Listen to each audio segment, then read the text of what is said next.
Hello, listeners. We want to let you know that we will be presenting at the Pennsylvania Society of Addiction Medicine annual meeting online on March 2nd. You can hear us speak and even see what we look like. After an extensively heated discussion, Sonya and I have picked the 10 articles that we reviewed which changed our practice the most. It's a little embarrassing, but we're going to put ourselves out there and tell you some of the things that we did wrong and how we changed our ways after reading these 10 articles. You can register for the conference at psam-asam.org. Hope to see you all there.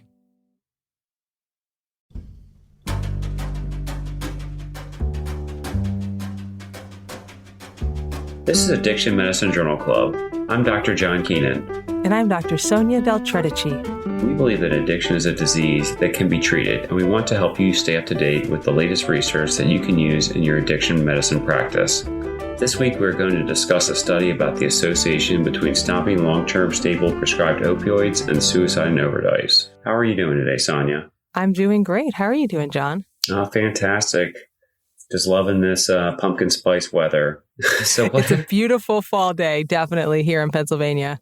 So what have you been thinking about in addiction medicine this week? Two things. First, I just want to tell our listeners that we're going to be doing a new talkback section at the end of each podcast, where we will read the best comments that we get about previous episodes. So just a reminder, you can send us your comments on Twitter, on Facebook, or email. If you know us personally, you can just tell us stuff at work. And you can also join our new associated Facebook group and continue the discussion there. So send us your comments and hopefully we can include them on the podcast. So now, John, in other news, this is something that I read and it is very relevant to the paper we're going to present today. So there was a recent Supreme Court decision that affects how doctors can be criminally prosecuted if they're prescribing harms patients. The case involved two pill mill doctors. The Supreme Court ruled that doctors had to not just violate accepted standards of medical practice, but to have done so knowingly.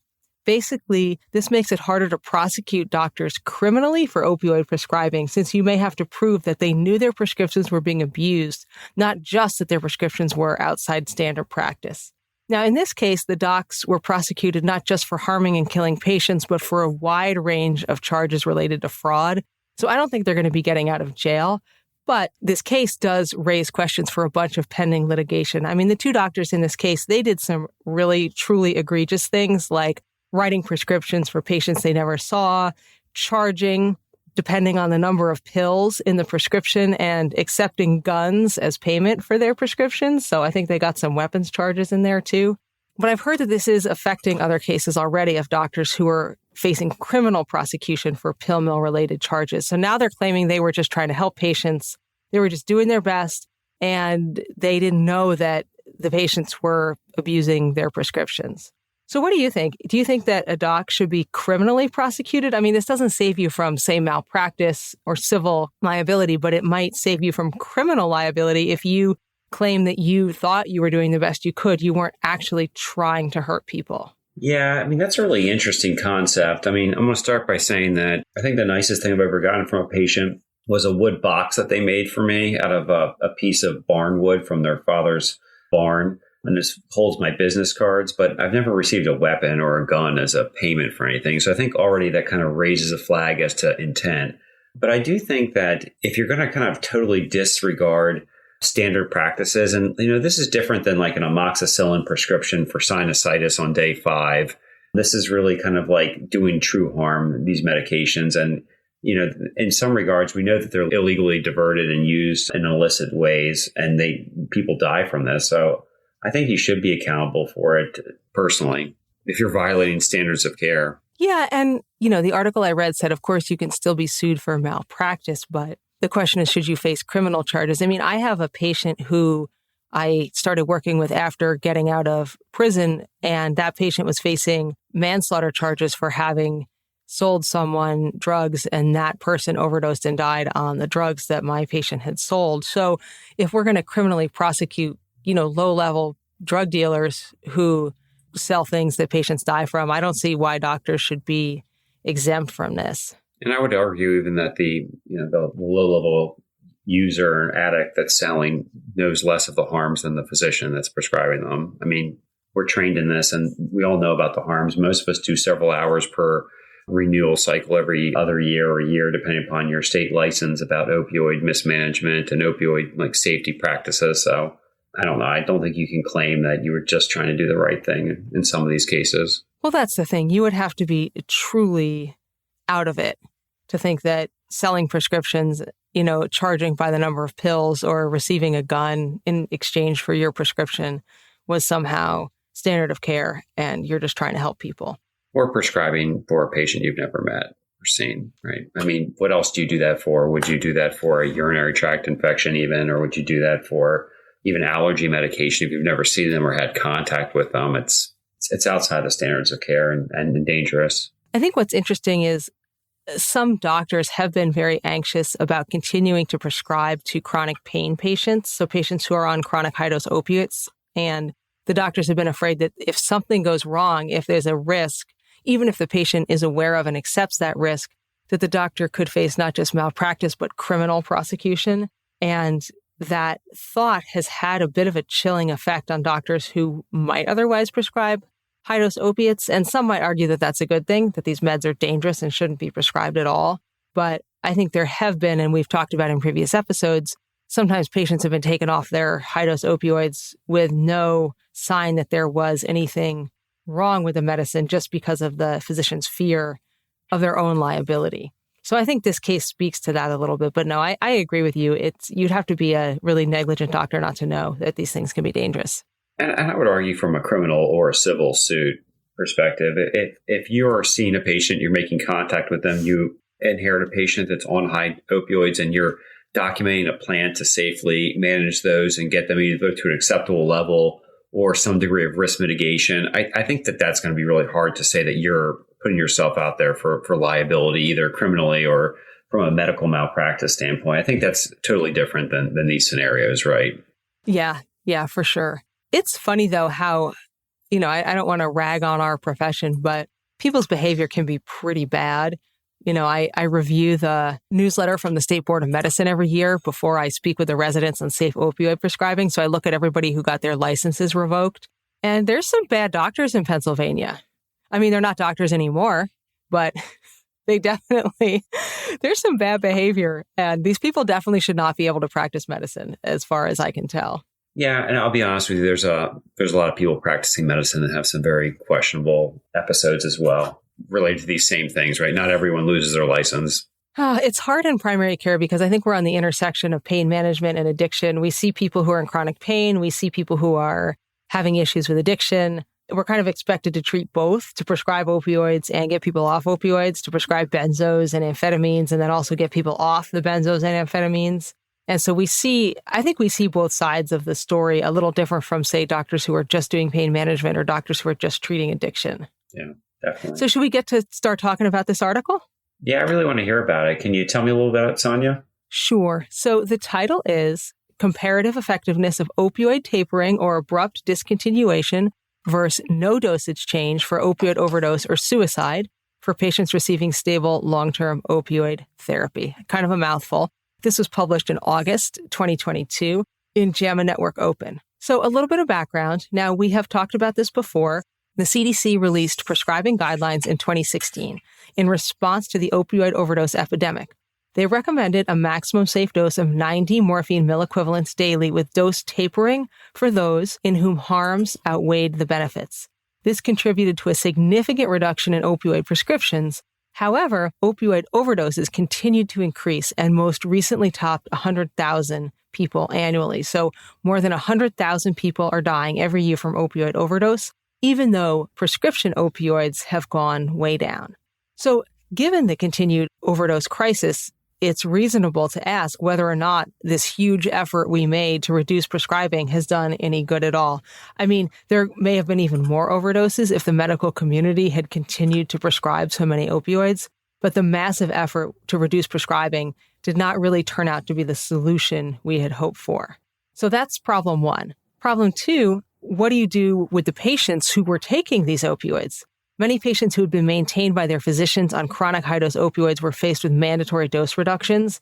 There was some thought to the harm that would be caused to these patients, but it was considered negligible compared to the possibility of reducing overdose deaths.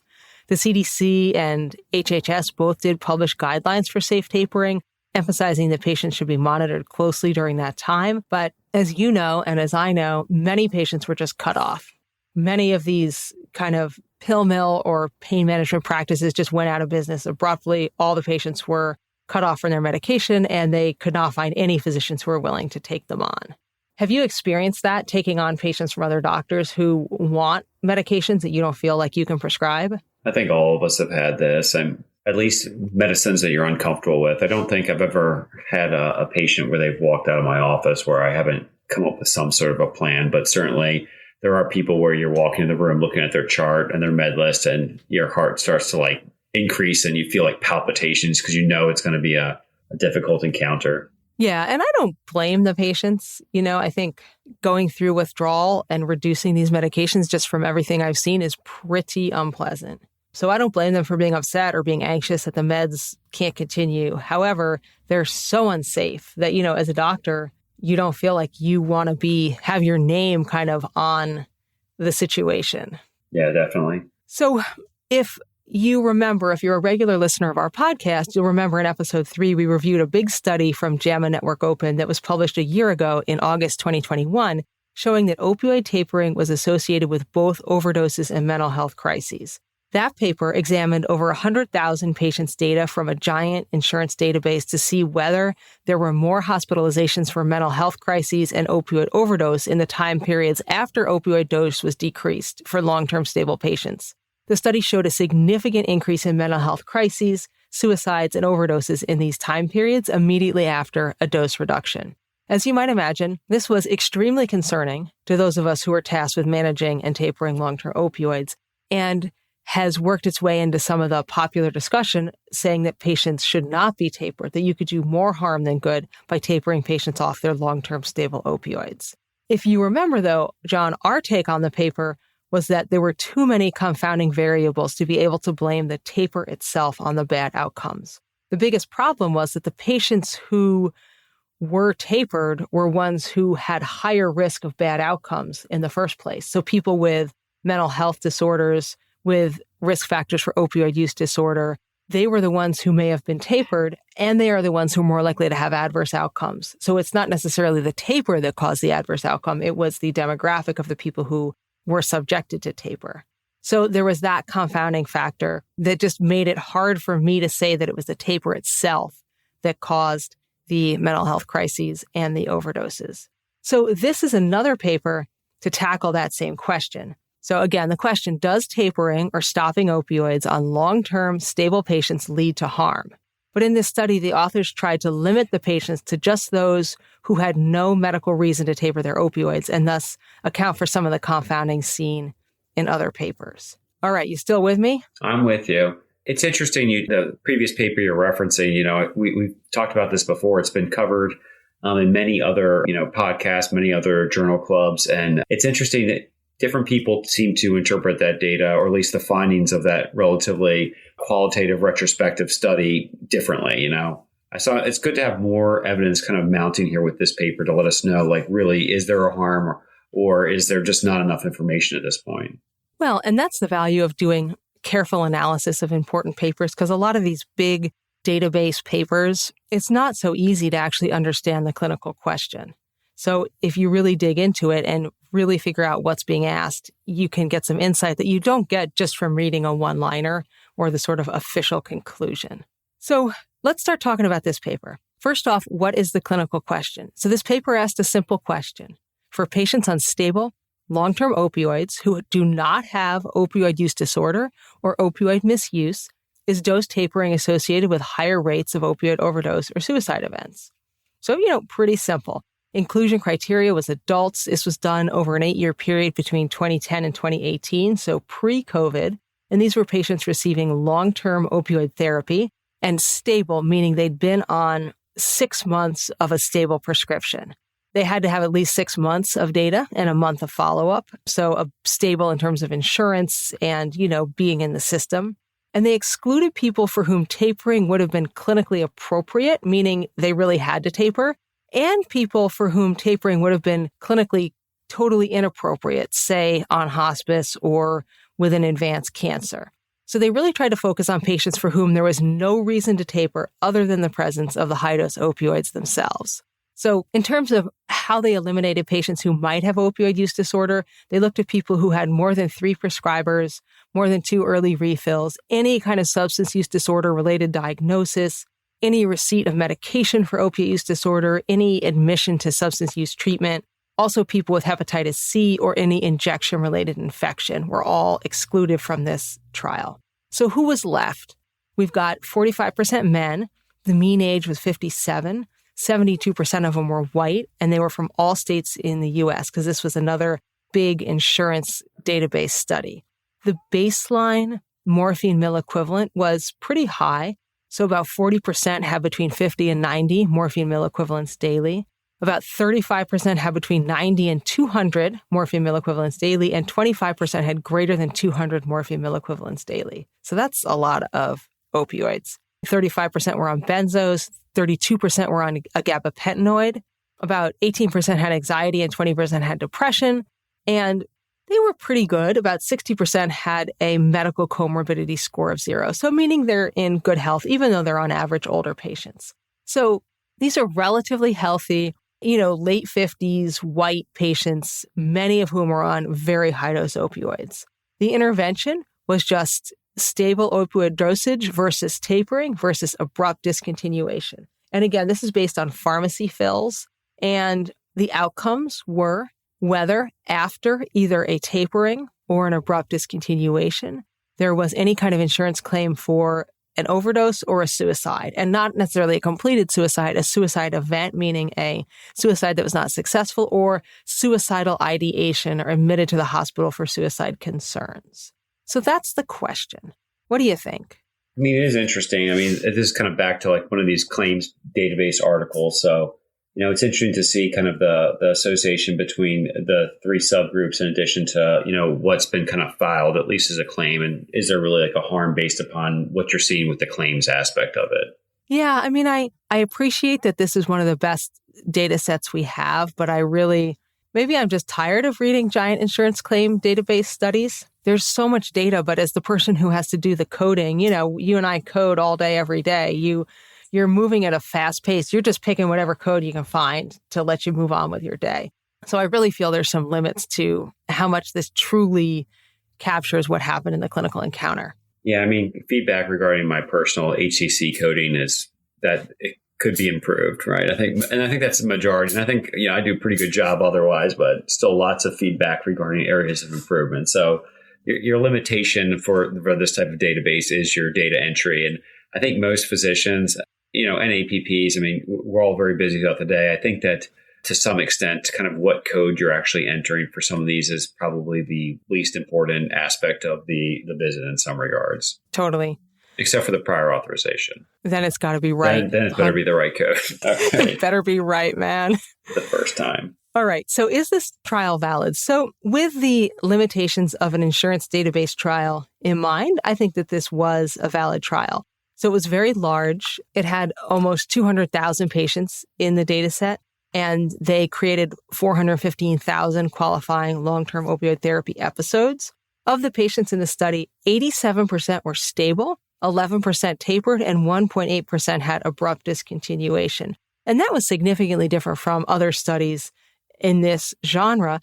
But of course, you shouldn't be surprised because these are all people where they eliminated all kinds of people who had problems with the opioids. So these are very stable patients who have not necessarily demonstrated any kind of problem with their opioid therapy. So of course, 87% of them were kept on a stable dose. There also was very few who actually got cut off with abrupt discontinuation, less than 2%. So that might lead to some imprecision in that subset. The baseline characteristics were relatively similar among the treatment groups. The abrupt discontinuation patients were a little younger and tend to have lower baseline morphine mill equivalents. They tried to adjust for a bunch of confounders. So they adjusted for time, whether you were before or after the release of the 2016 guidelines. They adjusted for geographic region, insurance type, age, sex, race, opioid dose, benzodiazepines, gabapentinoids, depression, anxiety, ADHD. It goes on and on and on and on. So many things they tried to adjust for. However, you can't adjust for everything. There may still be significant unmeasured confounders. And the ones I thought of that I was concerned about was a history of opiate use disorder in the past, use of additional drugs where no one put substance use disorder on the chart, use of other sedating medications, specifically sleeping pills, antipsychotics, and any kind of chronic pain. So those are all things that I think would have affected whether or not someone was subjected to a taper or just left alone on their medications. Follow-up was pretty good, 9 months after the initial intervention, which I think is long enough to see an effect. They did do an intention to treat analysis, and they also did some per protocol analyses and sensitivity analyses. So a bunch of things to try to make sure their conclusions held up in different situations. I thought the conclusions were, although they did a great job clearly identifying their population, I thought they included population was kind of narrowly defined. So basically, they limited the study to the lowest risk patients, and they limited the outcomes to the most severe outcomes. So there's a lot of negative outcomes of opioids that are not suicide or overdose. And, I just know from my own patients, I think of, complications of opioids. We've got intractable constipation. We've got depression. We've got isolation from family, diversion, overdose of a family member within the home, interaction with other medications. So you can't take other meds that might be beneficial. Just a whole bunch of things that can happen with opioid meds that are not the most severe outcomes.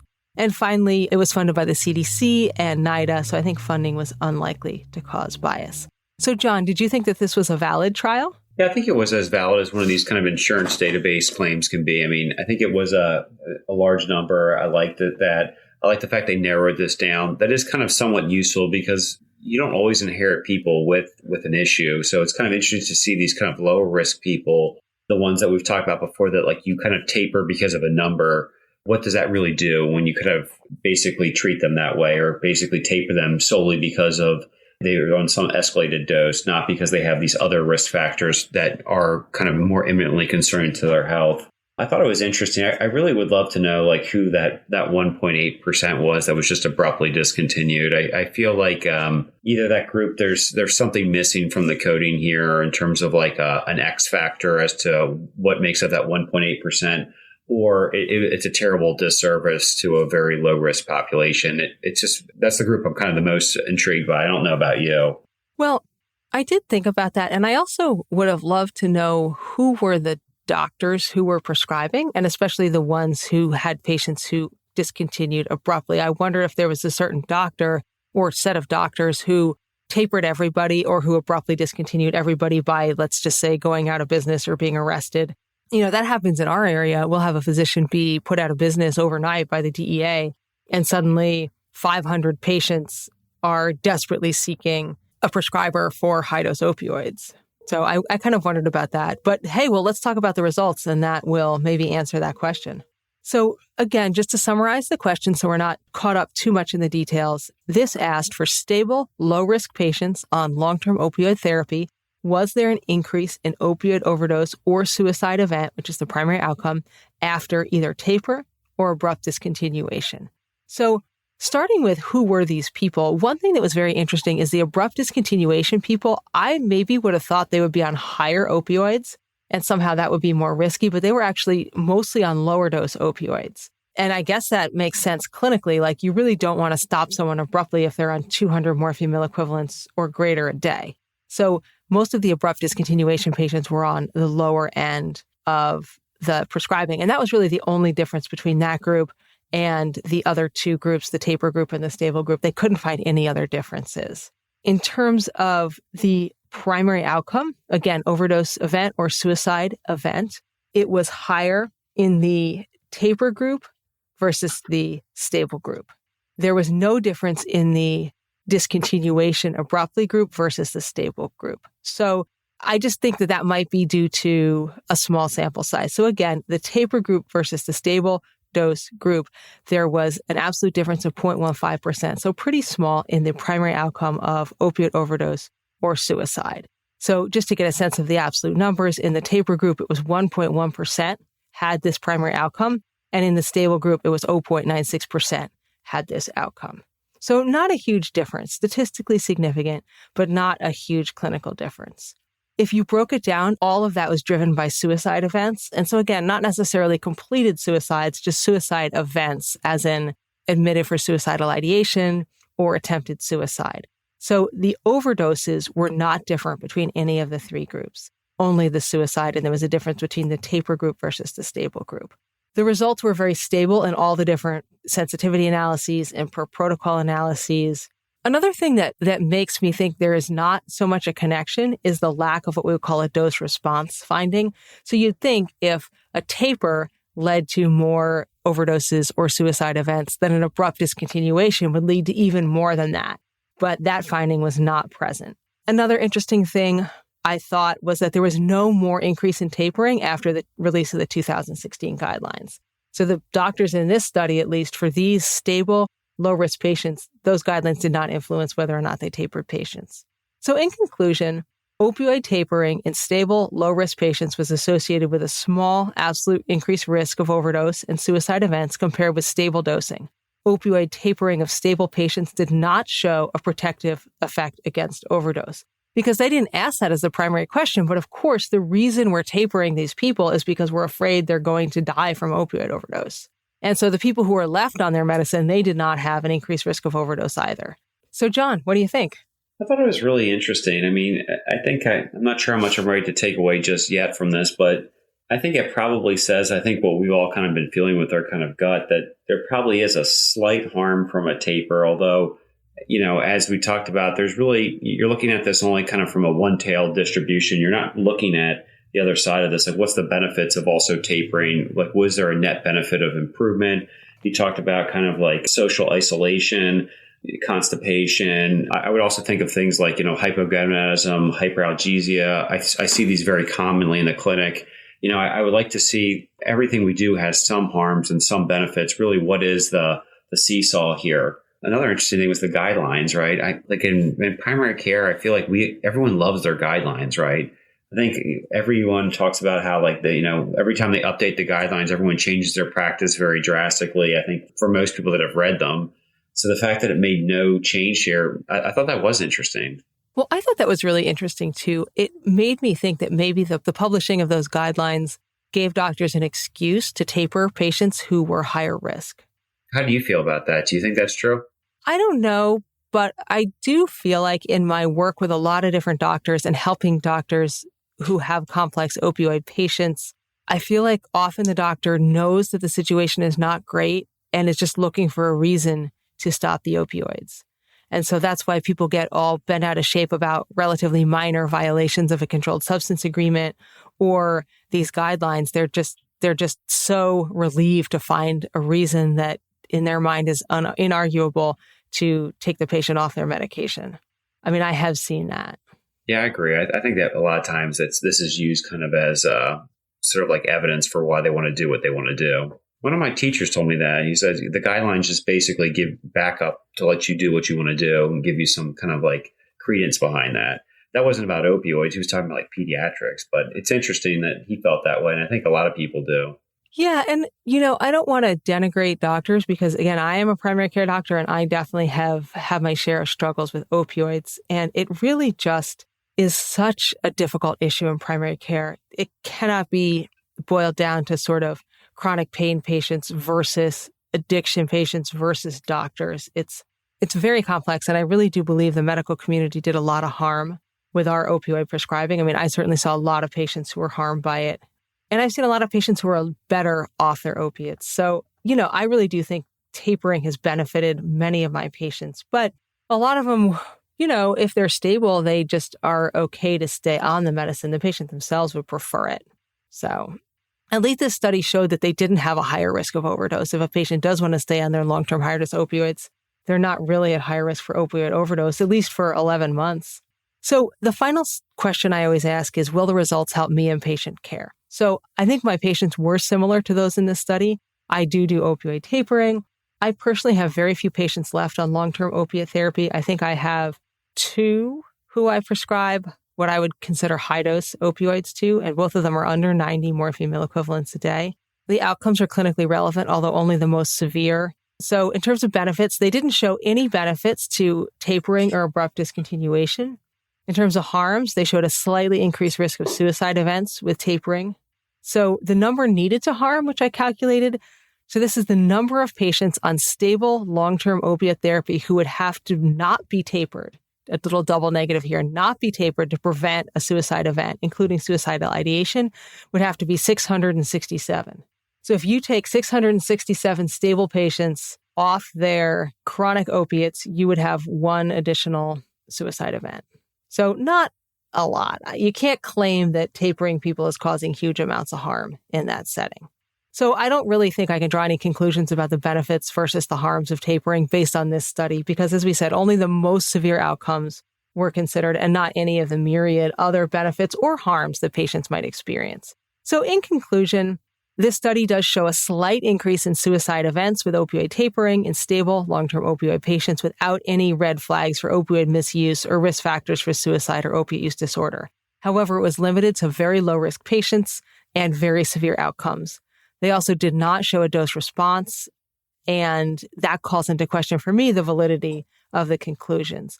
So I don't think it's going to change my practice. As I said, at this point, I don't have that many patients on stable long-term opiate therapy. I do occasionally get new patients coming to me on high-dose opioids, and I always try to taper them because I just see harms that the patients may not even realize. I always encourage people to taper.